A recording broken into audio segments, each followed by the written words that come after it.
سحری کے تعلق سے چند سوالات آپ سے کرنے ہیں۔ سحری نہیں کر سکے تو اب روزہ کس طرح جاری رکھیں؟ سحری تو پانی پی کر بھی ہو سکتی ہے، ایک کھجور کھا کر بھی ہو سکتی ہے۔ سحری روزہ رکھنے والے کے لیے سنت ہے۔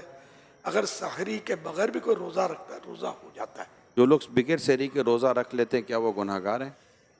گناہ گار نہیں ہے۔ جو ٹی وی پر اذان ہوتی ہے اس سے سحری افطاری کی جا سکتی ہے؟ اعتماد نہیں کرنا چاہیے کہ اب جیسے کراچی میں بھی علاقے بدلتے ہیں تو کچھ ٹائم بدلتا ہے، لیکن ہمارے ہاں تو پورے کراچی کو جو کور کر لینا اس ٹائم پر یہ افطار سحری کے اعلانات کی ترکیب ہوتی ہے، لیکن ہر چینل یہ کرتا ہو یہ ضروری نہیں ہے، یہ احتیاط ہے۔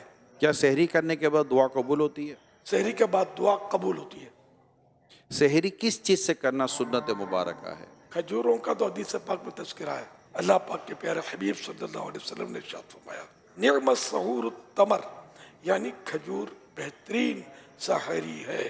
سحری کا وقت ختم ہو رہا ہو تو ٹوتھ برش کر سکتے ہیں؟ ٹوتھ برش اگر ٹوتھ پیسٹ بھی ساتھ میں ہے تو دیکھ لیں کہ منہ میں ذائقہ، ختم ہو رہا ہو تو وہی بول رہا ہوں کہ اگر ٹوتھ پیسٹ بھی لگایا وہ منہ میں ہو سکتا ہے کہ وہ ذائقہ اس کا رہ جائے اور پھر تھوک نکلے اس کا، تو یہ کیونکہ اس کی ٹوتھ پیسٹ کی جو ذائقہ ٹیسٹ جو ہے نا وہ آسانی سے جاتا نہیں ہے، دیر لگاتا ہے، اس لیے احتیاط اسی میں کہ رسک نہ لے، کچھ دیر پہلے کر لیں۔ اتنی دیر پہلے کر لے کہ منہ کا ذائقہ وہ نارمل ہو جائے۔ کیا سحری کے لیے سونا ضروری ہے؟ سحری کے لیے سونا شرط نہیں ہے۔ غسل فرض ہو تو کیا سحری کر سکتے ہیں؟ کیا روزہ بھی رکھ سکتے ہیں؟ ہاتھ دھو کر کلی کر کے سحری کر سکتے ہیں۔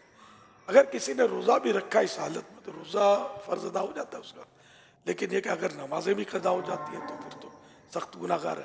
سحری کا افضل وقت کون سا ہے؟ سحری میں تاخیر کرنا یعنی لیٹ کرنا یہ مستحب ہے، مگر اتنی تاخیر بھی نہ کی جائے کہ صبح صادق کا شبہ ہونے لگے یا ڈاؤٹ ہونے لگے۔ یہاں ذہن میں یہ سوال پیدا ہوتا ہے کہ تاخیر سے مراد کون سا وقت ہے؟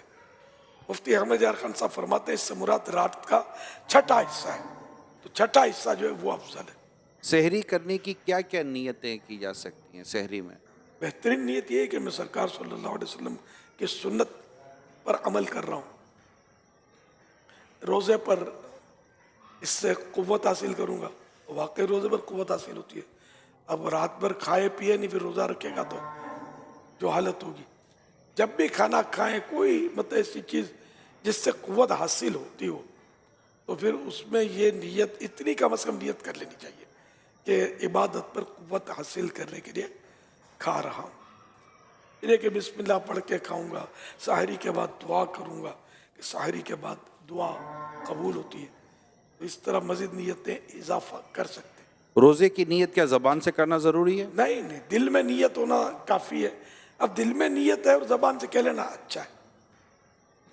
یا محلے کی آخری اذان تک سحری جب اذان سے سحری کا تعلق ہی نہیں ہے تو آخری ہو یا پہلی ہو، اگر صبح صادق سے پہلے اذان ہوئی تو اذان دہرانی پڑے گی، اور اگر صبح صادق سے بعد ہوئی تو اذان صحیح ہوئی۔ اگر اس پر کسی نے کھایا پیا تو اس کا روزہ صحیح نہیں ہوا۔